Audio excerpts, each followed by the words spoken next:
Bonjour, aujourd'hui je me lance dans une nouvelle playlist ici sur la chaîne YouTube pour vous présenter une gamme de maquettes qui m'est chère, puisqu'en fait c'est avec cette gamme de maquettes que j'ai commencé à faire des maquettes de robots et faire surtout des maquettes de robots japonais en 1985. Il s'agit de la gamme Robotech et notamment de la gamme Robotech Defenders. Alors Robotech, c'est une gamme qui n'a rien à voir avec la série animée ou presque du même nom, qui était donc une série animée de Harmony Gold qui réunissait trois séries japonaises qui étaient Macross, Surf & Cross et Mospeada. Il s'agit en fait d'une gamme de maquettes japonaises dans lesquelles étaient réunis assez étrangement des gammes de kits japonais qui étaient de Dougram, Macross et Orgus. Et les Robotech Defenders, c'était donc très clairement des maquettes issues de Orgus. Là, vous avez devant vous, j'allais dire, le robot héros de Dougram, qui s'appelle dans la version Robotech Defenders le Zoltek. Et donc cette collection de maquettes est chère à mon cœur, non seulement parce que j'ai commencé à faire des maquettes de robots avec cette collection-là il y a maintenant 32 ans, mais en plus de ça, j'ai mis quand même des années à obtenir un maximum de kits autour de cette collection. Ce kit-là, par exemple, malgré l'état de la boîte, m'avait été donné, offert par une amie, Dido, coucou Dido, qui l'a trouvé en brocante et qui pensait me faire plaisir en croyant que j'avais absolument tout là-dessus, et m'a fait vraiment quand même très plaisir parce que c'était tout simplement un kit que je n'avais pas et que je cherchais depuis des années. Donc ça, c'était assez amusant. L'autre truc amusant, c'est qu'en fait il s'agit du robot héros, encore une fois, de la série Dougram, qui est présenté ici au 1.48 et qui aurait nécessité chez Revell d'avoir la version 1.72 pour un véhicule que je vous présenterai plus tard, qui est le Recovery Unit, et qui sans ça se retrouve sans le robot à transporter, en tout cas sans le backpack à transporter du robot. Ces kits sont anciens, puisque si je me trompe pas, Dougram doit dater de 1983, je crois, 83 ou 84, et il y a quand même un grand paquet de robots. C'est une série de Sunrise, le même studio qui a lancé Gundam, et donc il y a énormément de robots, et si je ne me trompe pas, les maquettes étaient proposées par Takara, qui sur la même période avait proposé des maquettes de Votoms, qui est une autre série que j'apprécie énormément. Alors, bien évidemment, Revell ne pouvait pas se permettre de sortir ces kits-là avec les boîtes originales, donc ils en ont profité pour faire des boîtes représentant les modèles montés et peints, mais montés et peints avec leurs propres couleurs. D'ailleurs, il me semble que des comics étaient sortis aux États-Unis avec des aventures assez loufoques de ces robots, façon Transformers. Ils volaient alors qu'ils n'étaient pas supposés voler, c'est un truc assez particulier. Quoi qu'il en soit, donc c'était en Europe, distribué en Europe et dans le reste du monde sous le nom de Robotech par Revell. Autre petite particularité, vous le voyez là, Revell était associé à l'époque à CJ, qui était une société de jouets connue en France, notamment pour avoir travaillé justement avec Takara, avec notamment la sortie des jouets d'Albator. Et du coup, sur les papiers de publicité qui proposaient les différentes références de maquettes Robotech,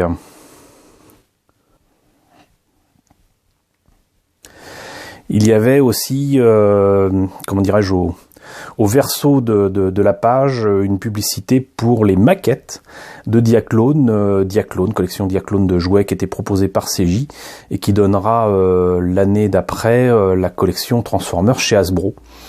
Donc en fait, petit hasard des calendriers, les premiers Transformers nous sont parvenus sous le nom de Diaclone, qui est leur vrai nom japonais, en France par CJ, et l'année d'après ils ont dû abandonner cette gamme qui du coup revenait à Hasbro, était proposée dans le monde entier sous le nom de Transformers, qui est désormais extrêmement connu. Donc voilà pour ce petit historique rapide.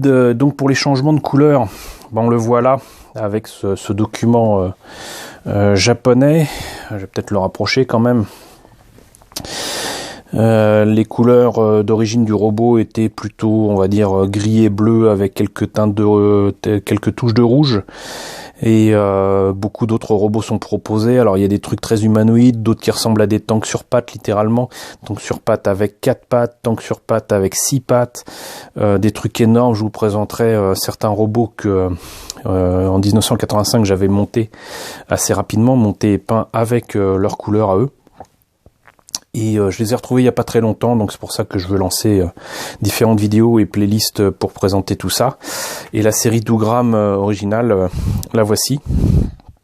Donc une série qui n'est jamais passée en France et qui présente quand même des designs et des concepts qu'on ne voit plus trop maintenant, qui sont assez proches encore une fois, de ce qu'on pouvait voir dans Votoms et dans d'autres séries du moment.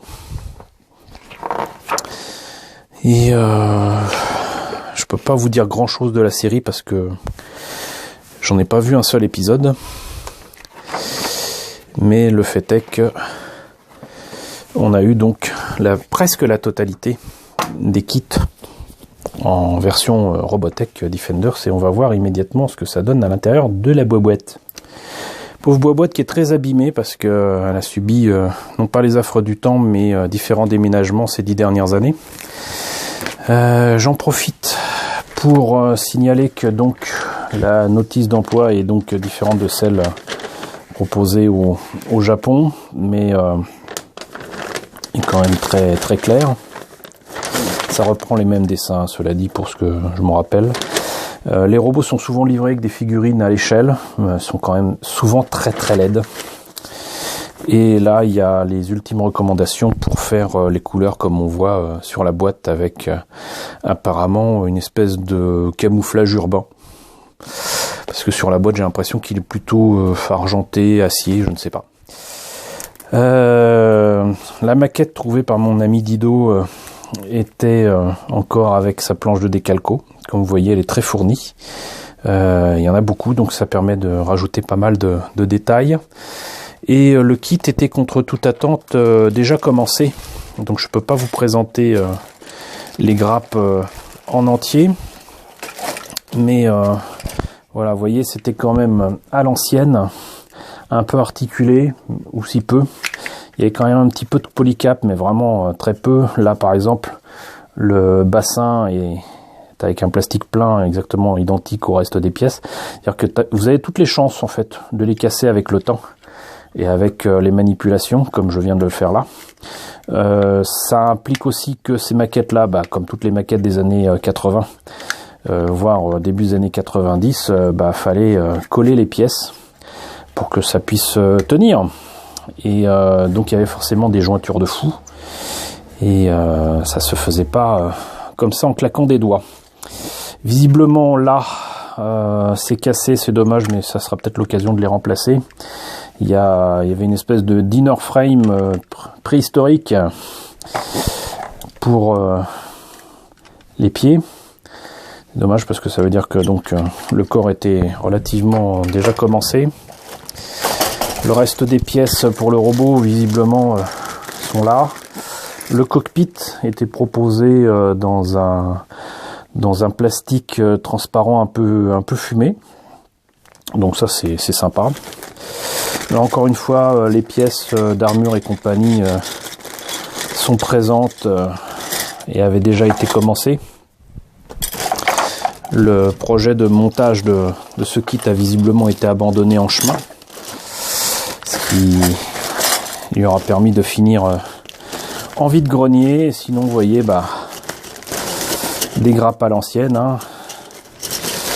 Et pourtant, quand même, quelques pièces de couleur. C'est assez amusant parce que du coup, je vous l'avais dit, le mecha original est à gris, bleu avec quelques touches de rouge. Là, on voit bien qu'avec les pièces originales, on retrouve ce code couleur. Et donc c'était bel et bien les grappes et les pièces d'origine qui ont été utilisées par Revell pour la distribution de ces kits, sinon en Europe, sinon dans le reste du monde. Donc voilà, c'était une présentation un peu compliqué de ce premier kit que je vous présente de Robotech Defenders, le Zoltech au 1.48. Il faut savoir que la majorité des kits de Dougram et donc de Robotech étaient au 1.48 ou au 1.72, voire du 1 centième pour les kits de Macross.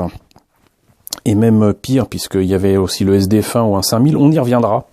Donc cette playlist Robotech sera en fait le parfait prétexte pour parler non seulement de ces kits Robotech, mais aussi de Orgus et de Macross, parce que j'ai énormément de ces kits sous boîte Robotech, et ça me permettra de vous présenter tout cela et de vous présenter des vieilleries que j'ai monté et peint il y a maintenant une trentaine d'années. Voilà, j'espère que cette présentation vous aura plu quand même, que si vous avez la possibilité de la partager, moi ça m'aidera à faire connaître la chaîne et les kits, et je vous dis à très bientôt pour la présentation de nouvelles maquettes Robotech.